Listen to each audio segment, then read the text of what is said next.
मथुरा धाम की जय हो। श्री मथुरा विहारी सरकार की जय हो। मथुरा में घूमते हुए सबसे पहले भगवान के ब्रजवासियों ने कहा, लाला रे बड़े फूलन की माला बरस रही है तेरे ऊपर, कहा बात है।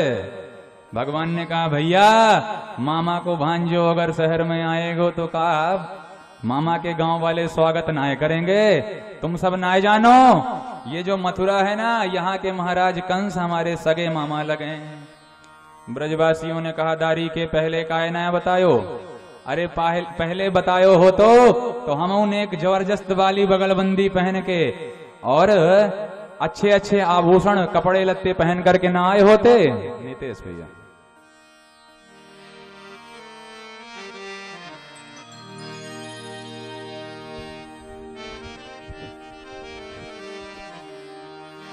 भगवान ने ब्रजवासियों से कहा, तो ब्रजवासियों चिंता काहे को करते हो, अरे मामा जी के नगर में काऊ बात की कमी थोड़ी है, बोलो कहा चाहिए।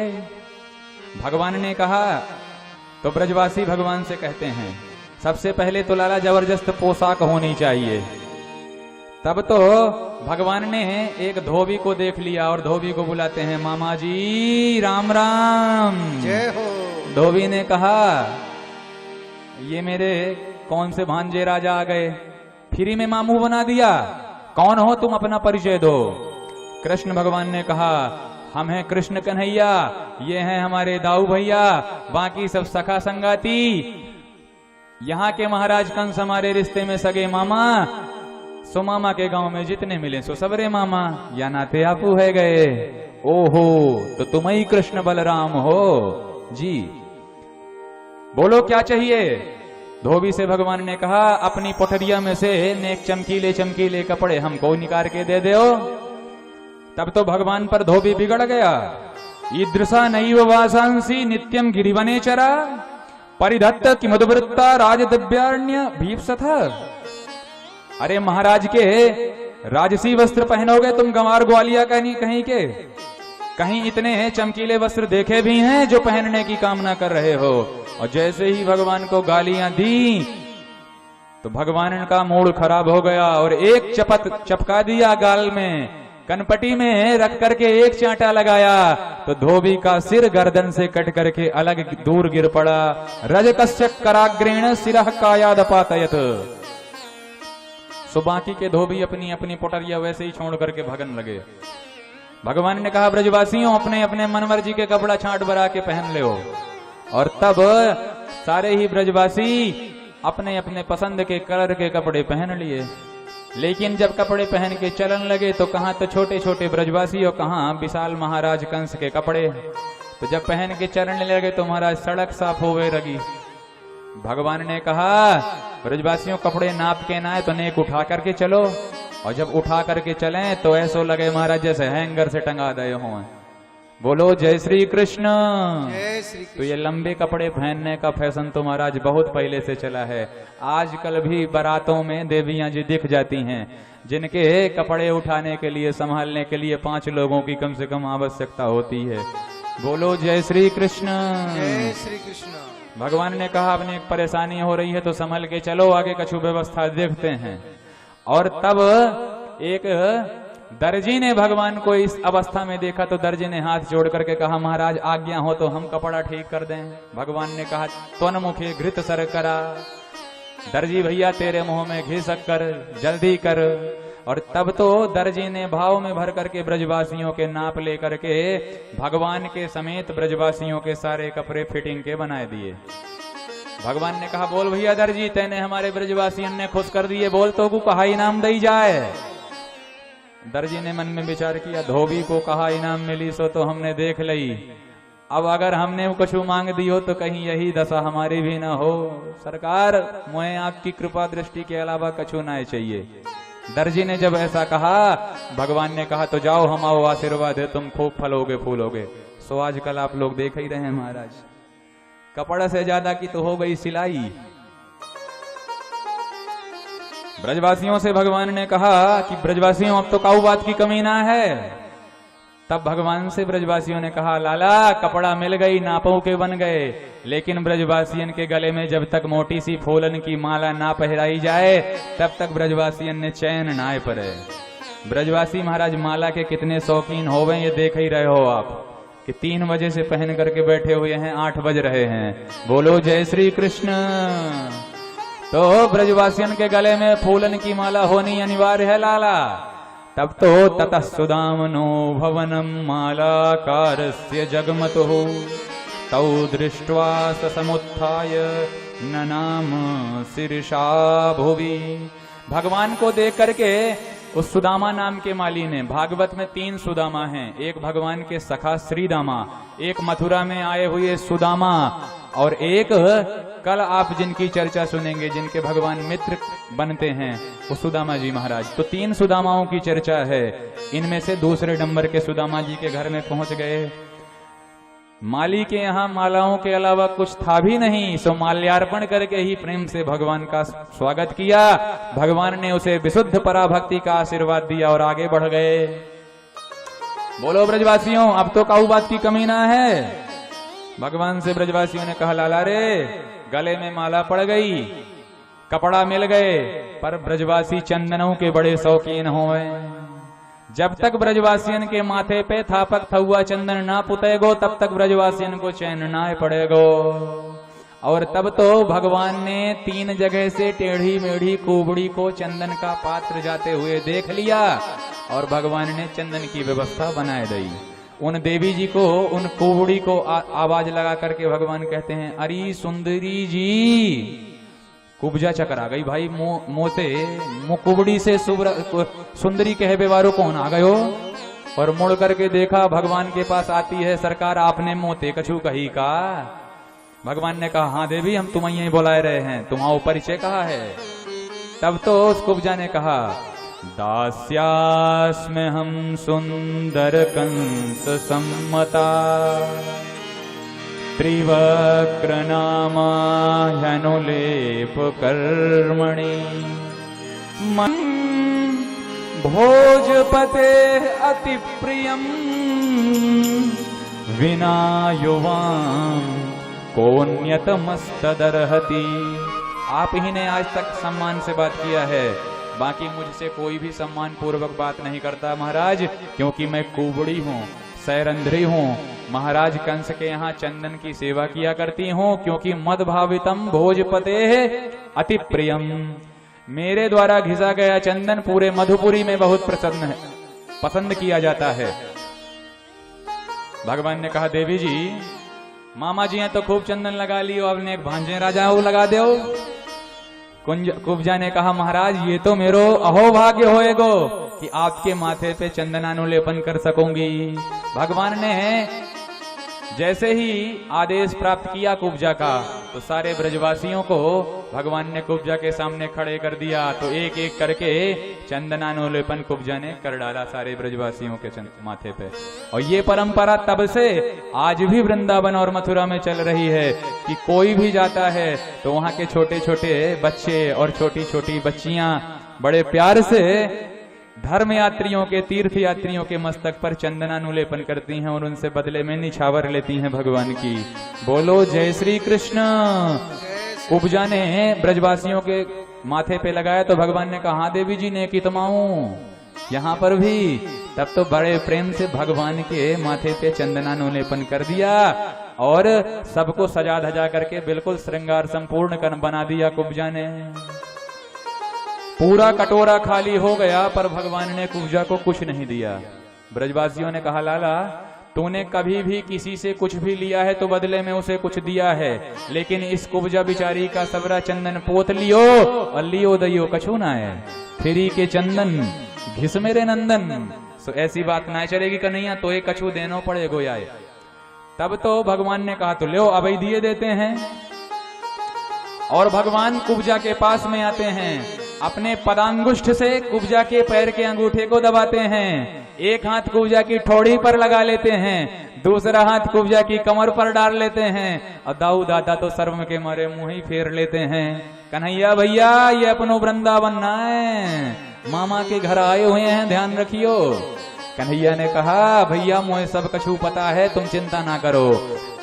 और ग्वाल बाल भी भगवान का उपहास उड़ाने लगे कि लाला तू भी 3 जगह से टेढ़ो ही रहे और ये कुब्जा भी 3 जगह की टेढ़ी मेढ़ी, सो टेढ़ा मेढ़ी की बन गई जोड़ी मेढ़ी। और जैसे ही ब्रजवासियों ने भगवान का मजाक उड़ाया कि उसी समय हास्य परिहास्य करते हुए ब्रजवासियों के बीच में भगवान ने एक जोरदार झटका मार दिया कुब्जा के ठोड़ी पर।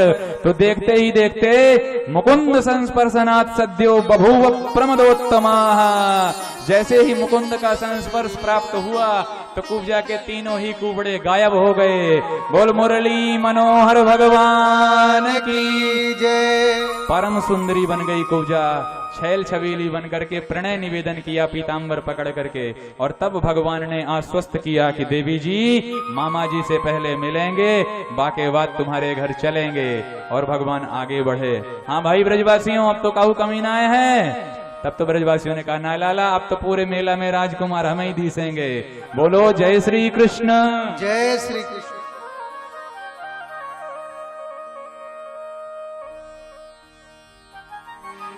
बड़े प्रेम से भगवान मथुरा की गलियों में भ्रमण कर रहे हैं। चलते चलते भगवान रंगशाला पहुंच गए, जहां कंस के पास सुरक्षित एक परशुराम जी का दिया हुआ विशाल शिव धनुष रखा था। उस शिव धनुष को महाराज परशुराम जी ने कंस को दिया था। देते समय सावधान किया था कि कंस इस धनुष को कोई तोड़ नहीं सकता, और अगर इस धनुष को किसी ने तोड़ दिया तो फिर वो तुझको छोड़ नहीं सकता। उस धनुष के पास पहुंच गए और दाऊ दादा से भगवान कहते हैं दाऊ दादा आज्ञा हो तो यह धनुष उठा के देख लूं। दाऊ दादा ने कहा अपने मामा जी को धनुष है, उठा करके देखो, चला करके देखो, जैसे देखना है देखो। सारे सैनिक हंसने लगे कि कल का बच्चा, 6 दिन का बच्चा, दूध के दांत भी नहीं टूटे, महाराज का धनुष उठाएगा। दाऊ दादा ने कहा कन्हैया नेक दिखाए तो देखो वर्धन वाले हाथ। और तब तो दाऊ दादा का संकेत पा करके भगवान ने वाम करकंज से ही उस धनुष को देखते ही देखते 1 सेकंड में उठा लिया। करेण वामेन सलील मुद्रितम सज्जम चकृत्वा निमिषेण पश्यताम। 1 निमिष में सबके देखते देखते भगवान ने महाराज कंस का धनुष उठाया, प्रत्यंचा चढ़ाई, और प्रत्यंचा चढ़ाते ही धनुष धड़ाम से टूट गया। भयंकर शब्दनाद हुआ। शब्दनाद होते ही कंस कांप गया। सेवकों ने जाकर के सूचित किया महाराज आपके धनुष को आपके भांजे राजा ने तोड़ दिया। तब तो कंस के मन में विश्वास हो गया कि हमारी भी गारंटी खत्म। बोल कृष्ण कन्हैया लाल की जय। दूसरे दिन दाऊ दादा के साथ भगवान रंगशाला में प्रविष्ट होने को जब उद्यत हुए, जहां मल्ल युद्ध का आयोजन था, उस मल्लशाला में जैसे ही प्रविष्ट होने की कोशिश किए तो एक कुवलिया पेड़ नाम का हाथी द्वार पे खड़ा हुआ था। दोनों ही भैयाओं ने उस कुवलिया पेड़ हाथी को, जिसमें 10,000 हाथियों का बल था, उस हाथी को मार करके एक झटके में गिरा दिया। और दोनों ही भैया हाथी के दांतों को अपने अपने कंधों पर लेकर के रंगशाला में प्रविष्ट हुए। जैसे ही रंगशाला में प्रविष्ट होते हैं तो भावनानुसार आज सभी ने भगवान को अलग अलग रूप में दर्शन किया। मल्लानाम असनिर्नृणाम नरवरः स्त्रीणाम स्वरो मूर्तिमान स्त्रीणाम स्मरो मूर्तिमान गोपानां स्वजनो सतां क्षितिभुजां शास्ता स्वपित्रो शिशु मृत्युर्भोजपते विराड विदुषां तत्त्वं परं योगिनां वृष्णीनां परदेवतेति विदितो रंगम गतः साग्रजः। मल्ला नाम अस्निहि, मल्लों को भगवान वज्र के समान दिखाई दे रहे हैं। नृणाम नरवरः, जो लोग बैठे हुए हैं उनको राजा के रूप में दिखाई दे रहे हैं। स्त्रीणाम स्मरो, स्त्रियों को कामदेव के समान मूर्तिमान प्रत्यक्ष हो रहे हैं। गोपानाम स्वजनो, गोप ग्वालों को अपने सगे संबंधी के रूप में दिखाई दे रहे हैं। असताम क्षितिभुजाम शास्ता स्वपित्रो, जो अनाचारी थे, अत्याचारी थे, उनको भगवान विकराल रूप में दिखाई दे रहे हैं। शास्ता स्वपित्रो शिशु, अपने पितरों को, यहाँ दो वचन का प्रयोग है, पिताजी नहीं कहा क्योंकि नंद बाबा भी बैठे हैं, वसुदेव देवकी भी बैठे हैं, तो पित्रोह कहा, अपने दोनों ही पिता नंद बाबा और वसुदेव जी और देवकी मैया को अपने लाला के जैसे दिख रहे हैं। भोजपति कंस को भगवान मृत्यु के समान भास रहे हैं और योगियों को परम तत्व के रूप में दिखाई दे रहे हैं। वृष्णिवंशियों को भगवान अपने स्वजन के रूप में दिखाई दे रहे हैं। इस तरह से भगवान अनेक रस एक साथ अपने ही श्री अंग से प्रकट कर रहे हैं। और तभी उस रंगशाला में चाणूर ने कंस का इशारा पाकर के भगवान को चुनौती दी। चाणूर ने भगवान को चुनौती दी, हे नंद सोनो, हे राम भवंतौ वीर सम्मतौ, हे नंद सोनो, हे राम, हे बलराम, तुम लोग वीर कहे जाते हो, तो चलो हमारे महाराज कंस को मल्लशाला, मल्ल युद्ध बहुत पसंद है, इसलिए हमारे महाराज मल्ल युद्ध देखना चाहते हैं, तुम हमसे मल्ल युद्ध करो। भगवान ने कहा, अय वीर, थोड़ी बहुत लाज है कि बेच खाई सब बाजार में। अरे हम बाला वयम तुल्य बल क्रीडस्यामो यथोचितम, हम बालक हैं तो हमारा कोई जोड़ीदार निकार तो दिखा देंगे दो दो हाथ।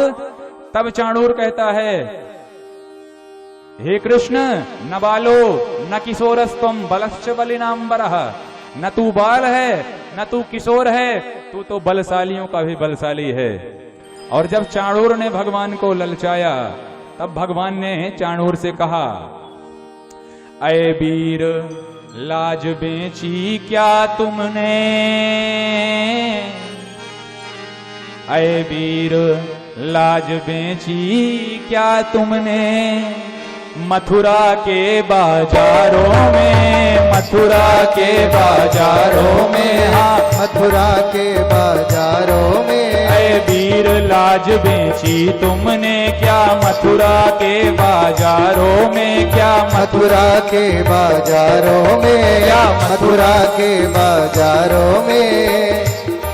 और क्या क्या समता तुम जैसे पहाड़ और हम जैसे सुकुमारों में, क्या समता तुम जैसे पहाड़ और हम जैसे सुकुमारों में। फिर भी यद्यपि तेरी हमारी कोई बराबरी नहीं है कंस के सेवक चाणूर, यद्यपि तू पहाड़ जैसा है और हम फूल की तरह हैं, लेकिन फिर भी तेरी यदि इच्छा है, फिर भी तेरी यदि इच्छा है, तो चले आजा समरांगण में, तो चले आजा समरांगण में, तो चले आजा समरांगण में, तो चले आजा समरांगण में। और अब मथुरा बल देखे मेरा,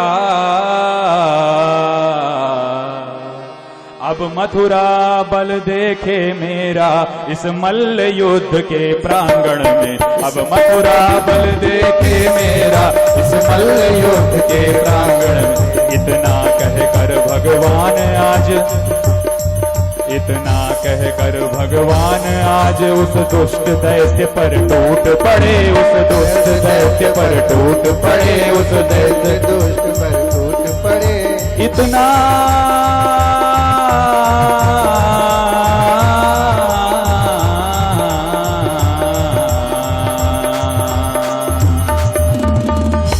इतना कहकर भगवान आज उस दुष्ट दैत्य पर टूट पड़े, उस दुष्ट दैत्य पर टूट पड़े, उस दुष्ट दैत्य पर टूट पड़े, उस दुष्ट दैत्य पर टूट पड़े। उन नंदलाल ने पल भर में निपटाए राक्षस बड़े बड़े, नंदलाल ने पल भर में निपटाए राक्षस बड़े बड़े। उन नंदलाल ने पल भर में निपटाए राक्षस बड़े बड़े। हुआ भयंकर मल्लरण, हुआ भयंकर मल्लरण, और उसमें हुआ कमाल। और मार राक्षसों को हुए विजयी नंद के लाल। मार राक्षसों को हुए विजय नंद के लाल। मार राक्षसों को हुए विजयी नंद के लाल। मार राक्षसों को हुए विजय नंद के लाल। आज नीतेश भैया हमारे कह रहे थे कि महाराज जी, ये जो कथाओं में परंपरा अनुरूप से आप शास्त्रीय शैली से कंसवध का वर्णन करते हो, तो जनता कुछ आनंद नहीं ले पाती है, क्योंकि कंस जैसा पापी मरता है तो आनंद भी आना चाहिए।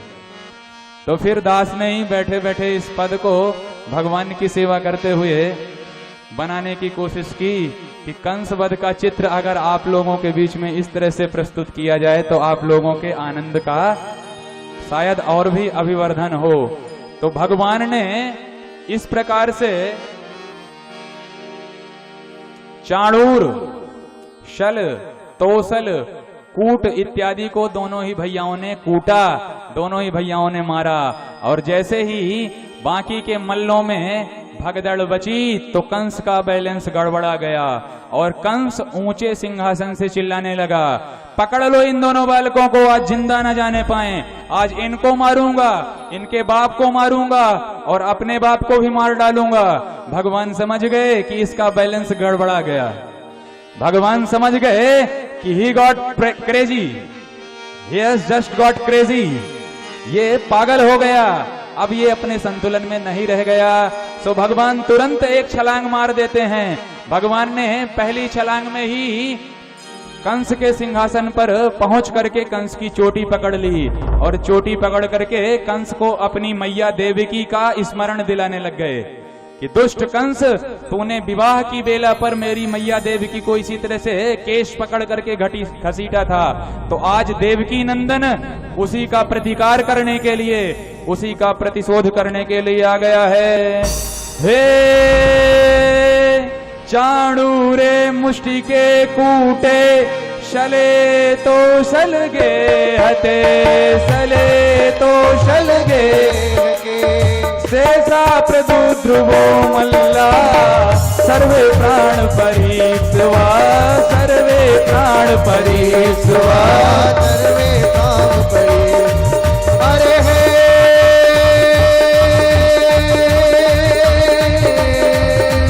प्रगृह्य केशे सुचलत किरीटम निपात्य रंगो परितुंग मंचात्, परितुंग मंचा, परितुंग मंचा, परितुंग मंचा तस्योपरिष्टात् स्वयमब्जनाभ, पपातु विश्वाश्रयात्मतंत्र, पपातु विश्वाश्रयात्मतंत्र, पपातु विश्वाश्रयात्मतंत्र।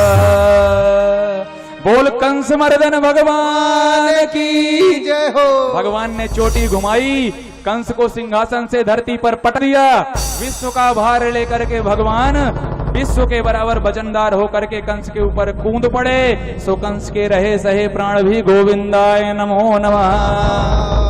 बोल कंस मर्दन भगवान की। कंस को मार करके आज भगवान की स्थापना जगत गुरु श्री कृष्ण के रूप में हो गई। कृष्णाय वासुदेवाय देवकी नंदनाय च, कृष्णाय वासुदेवाय हरये परमात्मने, प्रणतः क्लेशनाशाय गोविंदाय नमो नमः। वसुदेव के लाला कंस को मार करके मथुरा में आधिपत्य स्वीकार करते हुए अपने नाना उग्रसेन और माता पिताजी को बंधनों से मुक्त किया। मातरम पितरम चैव मोचयित्वाथ बंधना। माता और पिताजी को कंस के अत्याचार से मुक्त कर दिया भगवान ने। नाना जी को राज्याभिषेक कर दिया, राजा बना दिया। और वसुदेव सुतम देवम कंस चाणूरमर्दनम देवकी परमानंदम श्री कृष्णम वंदे जगद्गुरुम। आज से भगवान की स्थापना जगत गुरु श्री कृष्ण के रूप में हो गई। कंस की पत्नी अस्थि और प्राप्ति आई, जिन्हें भगवान ने समझाया।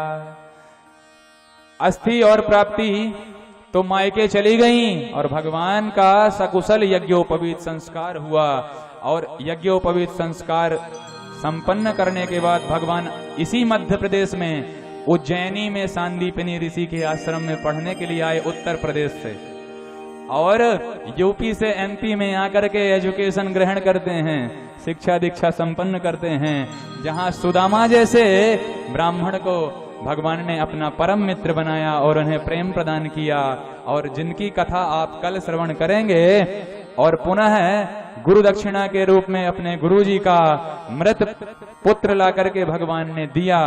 एक दिन भगवान ने उद्धव जी को ब्रज गोपियों के पास में भेजा कि उद्धव जाओ और गोपियों को मेरे प्रेम के बारे में बतला करके आओ, मेरे विरह के बारे में बतला करके आओ, क्योंकि मुझे वृंदावन की सुधि रोज आती है। और अब आप शांति के साथ बैठे रहें, क्योंकि अब उद्धव जी गोपियों को समझाने जा रहे हैं। तो गोपी पाए कैसे हैं उद्धव जी महाराज? वृष्णीनां प्रवरो मंत्री कृष्णस्य दयितः सखा शिष्यो बृहस्पतिर् साक्षात् उद्धवो बुद्धिसत्तमः। वृष्णवंशियों के प्रवर मंत्री,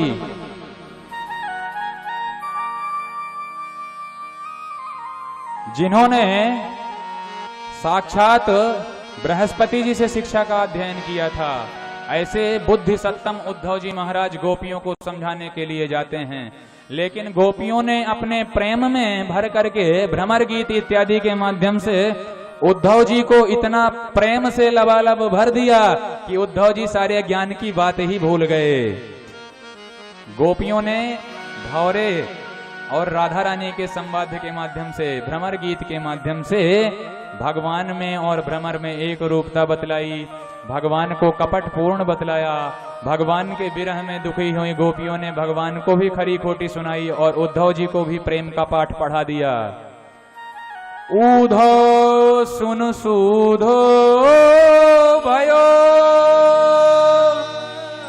ब्रज गोपिन के बोल, ज्ञान बजाई डुगडुगी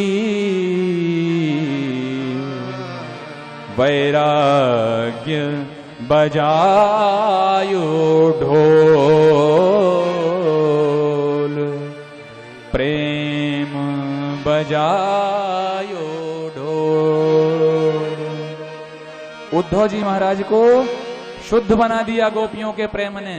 और तब प्रेम से भरे लबालब उद्धव जी महाराज लौट करके आए। और उद्धव जी के साथ भगवान ने एक दिन अक्रूर जी के घर को भी पावन किया। और ऐसे ही एक दिन नंद के कुमार ने, मथुरा बिहारी सरकार ने कुब्जा के घर को पवित्र बनाया।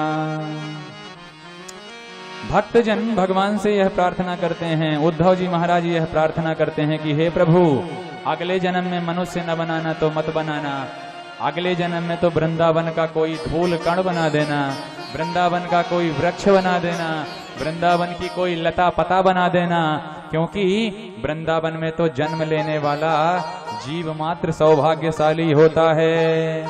आशा महो चरण रेणु जुसामहं श्याम वृन्दावने किमपि गुल्मलतौषधीनाम्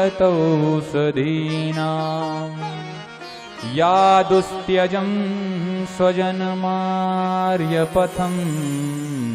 च हित्वा भेजुर्मुकुन्द पदवीं श्रुतिभिर्विमृग्याम्। आशा महो शरण रेणु, हे प्रभु हमें तो केवल और केवल आपके चरण रेणु की ही अभिप्सा है, अन्य हमें कुछ भी नहीं चाहिए। चाहे ब्रज का कण बनाना, चाहे तृण बनाना, जो मनावे सो बना देना, लेकिन अगला जन्म वृंदावन में ही देना। बोल वृंदावन धाम की। इसलिए वेद द्रुमे मृगयमा वृंदा विपिने द्रुमे द्रुमे पश्य। उन वेदों में भ्रमण कर रहे भगवान को खोजना बहुत कठिन है।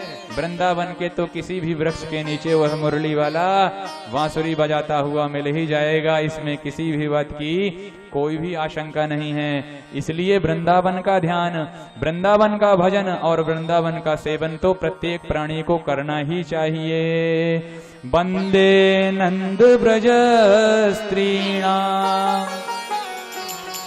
पादरेणुमभीक्ष्ण सह यासां हरिकथोद्गीतं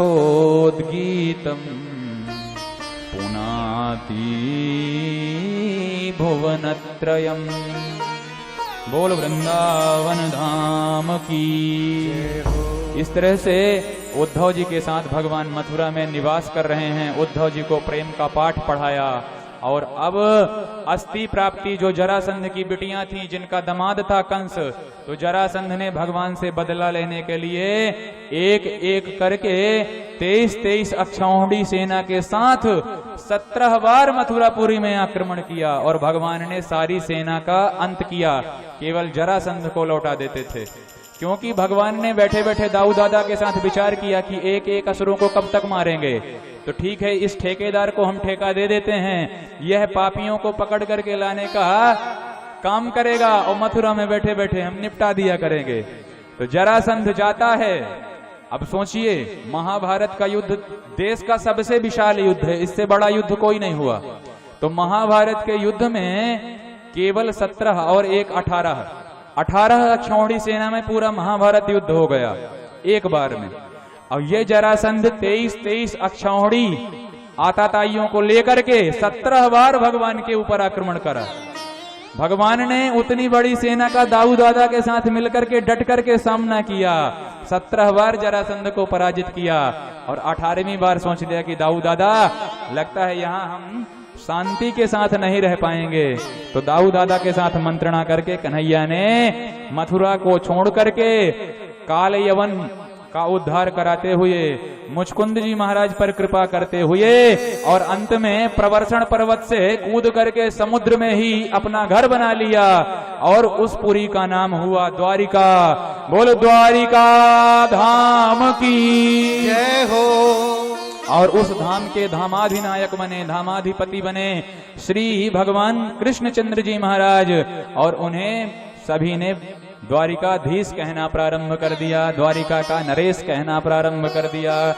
बोलो द्वारिकाधीश की।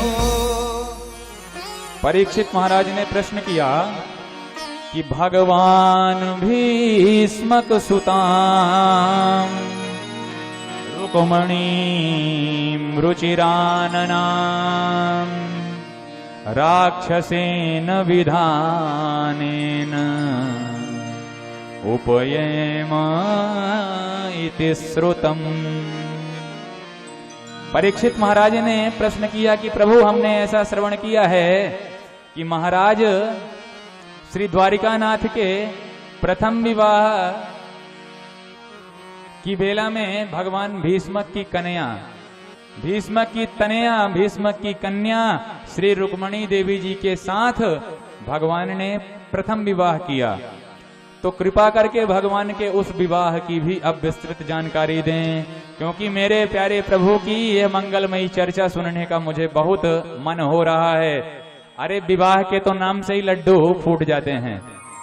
और अपने भैया जो भगवान हैं वो परीक्षित महाराज के सहोदर हैं, एक ही उदर में रहे थे तो भाई कहलाए। तो मेरे बड़े भैया का विवाह कब हुआ था, कैसे हुआ था, कृपा करके उस विवाह की जानकारी दें। और तब सुखदेव महामुनि भाव में भर गए और सुखदेव महामुनि ने अपने मन को उस विवाह महोत्सव में समाहित कर दिया और फिर सावधान होकर के भगवान के विवाह की चर्चा करने लगे कि सुनो महाराज, राजा सीन भीष्म को नाम विदर्भाधिपतिर्महान्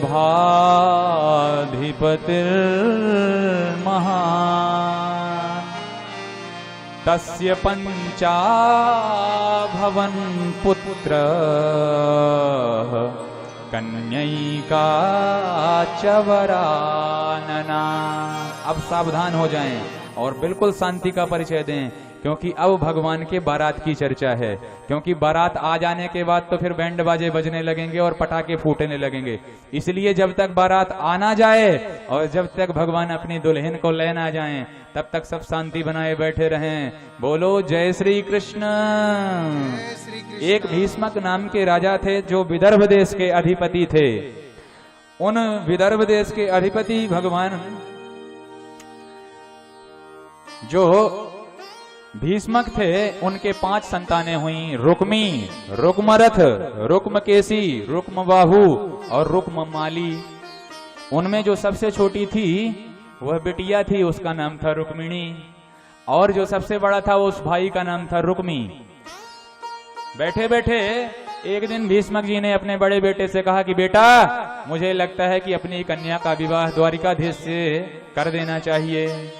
रुक्मी की आंखें लाल हो गईं कि उस भगोड़े से जो रणछोड़ बन करके भागा है उसके साथ मैं कभी विवाह नहीं करूंगा अपनी बहन का। तो फिर किसके साथ करोगे? रुक्मी ने कहा अभी मैं हाल ही में अपनी बहन की मंगनी करके आया हूं। किसके साथ? तो बोले चेदि नरेश दमघोष नंदन श्री शिशुपाल जी महाराज के साथ अपनी बहन का विवाह रचाऊंगा। वाह बेटा, इतना जल्दी विवाह तय भी कराए?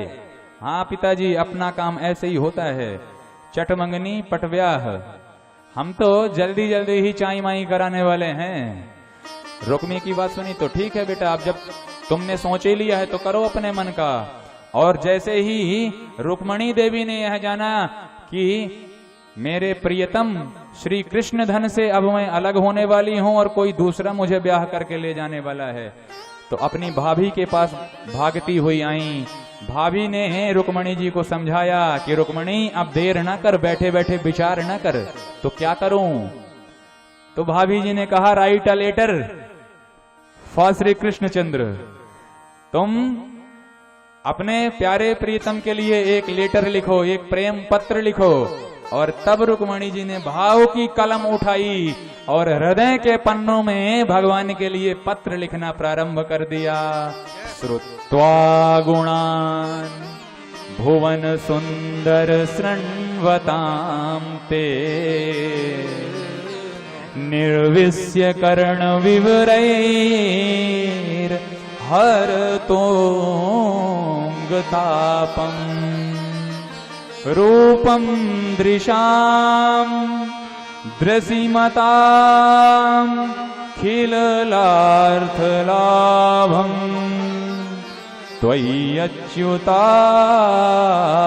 विशति चित्रम पत्रपं मे श्रुत्वा गुणान् भुवन सुंदर शृण्वतां ते श्रुत्वा गुणान् भुवन सुंदर शृण्वतां ते निर्विश्य कर्ण विवरैर्हरतोंगतापम् रूपं दृशां दृशिमतां खिललार्थलाभम् खिलार्थलाभम्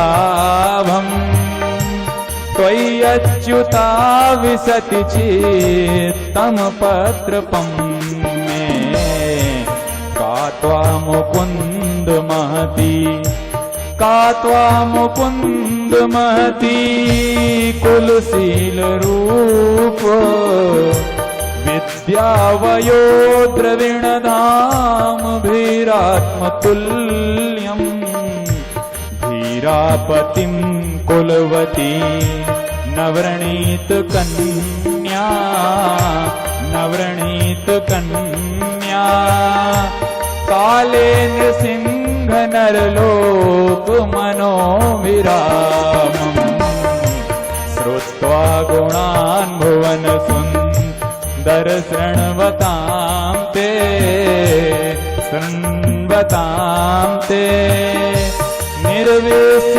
कर्णविवरैर्हरतोऽङ्गतापम् रूपं दृशां दृशिमताम् खिल अर्थलाभम् खिल अर्थलाभम् त्वय्यच्युता विशति चित्तम् पत्रपम् मे श्रुत्वा गुणान् तन्मे भवान् खलु वृतः पतिरङ्गजाया तन्मे भवान् खलु वृतः पतिरङ्गजाया मातश्च भवतोऽत्र विभो विधेहि मात्मार्पितश्च भवतोऽत्र विभो विधेहि मा वीरभागमभिमर्शतु चैद्याराद शतु चैद्याराद गोमायुवन् मृगपतेर्बलिमम्बुजाक्षा श्रुत्वा गुणान् भुवन सुन्दर शृण्वतां ते निर्विश्य कर्णविवरैर्हरतोऽङ्गतापम् रूपं दृशां दृशिमतां खिल अर्थलाभम् खिल अर्थलाभम् त्वय्यच्युता विशति चित्तम् पत्रपम् मे श्रुत्वा गुणान् जय जय श्रुत्वा गुणान् हेहा श्रुत्वा गुणान्।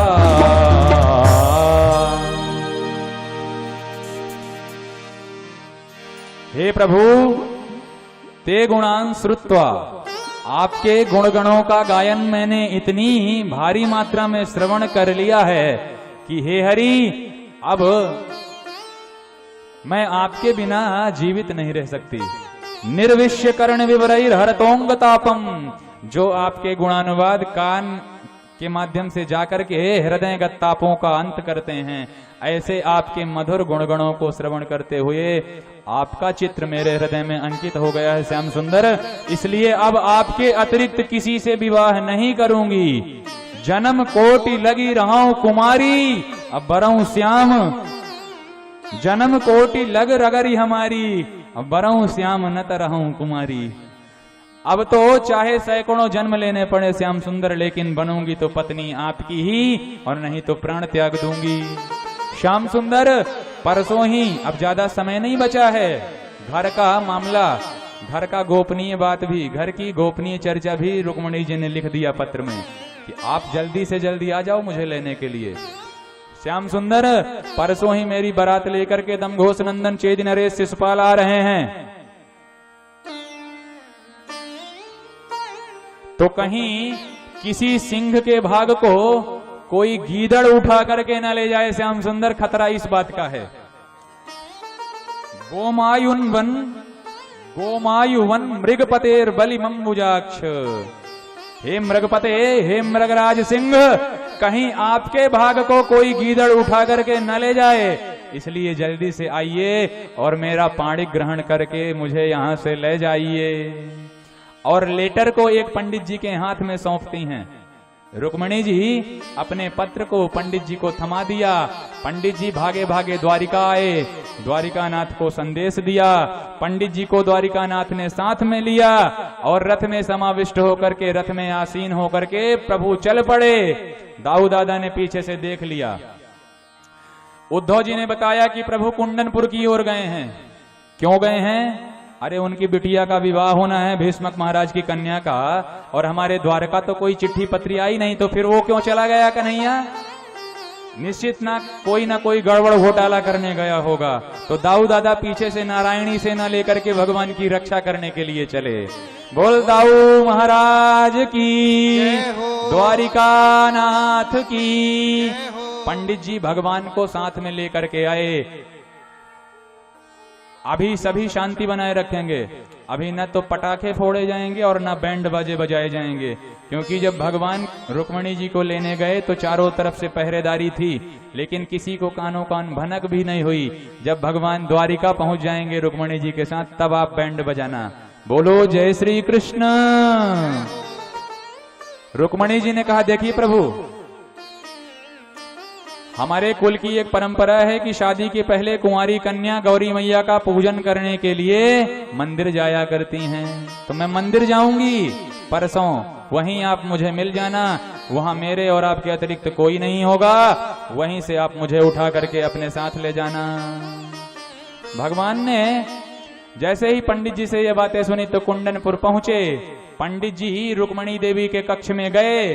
रुक्मणी जी ने पंडित जी को आते हुए देखा कि बड़ी लहराती हुई चाल से आ रहे हैं, लेकर के और कुंडनपुर में बैठा दिया है। और जैसे ही द्वारिकानाथ के कुंडनपुर पहुंच जाने की बात सुनी तो रुक्मणी जी हृदय में आनंद से भर करके पंडित जी को ढेरों आशीर्वाद दे दिए।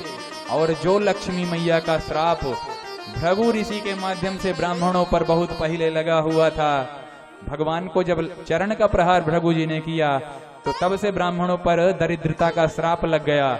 और आज जब एक ब्राह्मण के ही माध्यम से लक्ष्मी और नारायण का मिलन होने वाला है, तो लक्ष्मी मैया ने, रुक्मणी मैया ने भर करके ब्राह्मणों को आशीर्वाद दे दिया, और तब से ब्राह्मण धन धान्य से सुसंपन्न हो गए। बोल लक्ष्मी महारानी की जय हो। नियत समय आया और रुक्मणी जी पूजा की थाल हाथ में लेकर के गौरी मैया का पूजन करने के लिए गईं, पर इधर चेदी नरेश शिशुपाल को